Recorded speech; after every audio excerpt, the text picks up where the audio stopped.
Hi guys, let's make some homemade taco. Let's start with sauteing the garlic.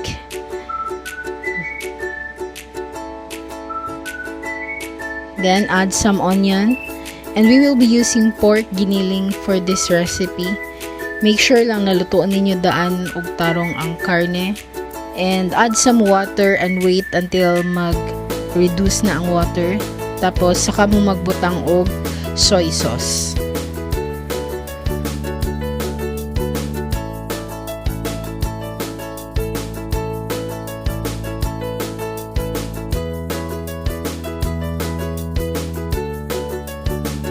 Kana nabutang lang pug salt and umami seasoning, and of course kaning pepper.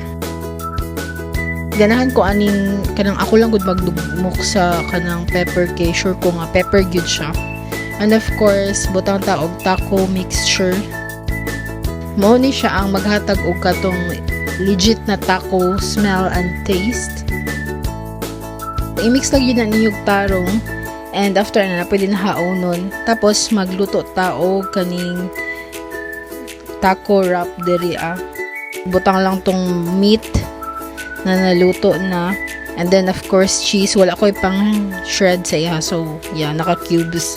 And then onion. Wala ko tomato. So bahala na mo magdugang. Naalang ko cabbage. Kana i-mix lang gid ninyo siya dira atan. And then butang ilang og mayonnaise. I use Kewpie mayo. And of course, pwede na din siya i-roll.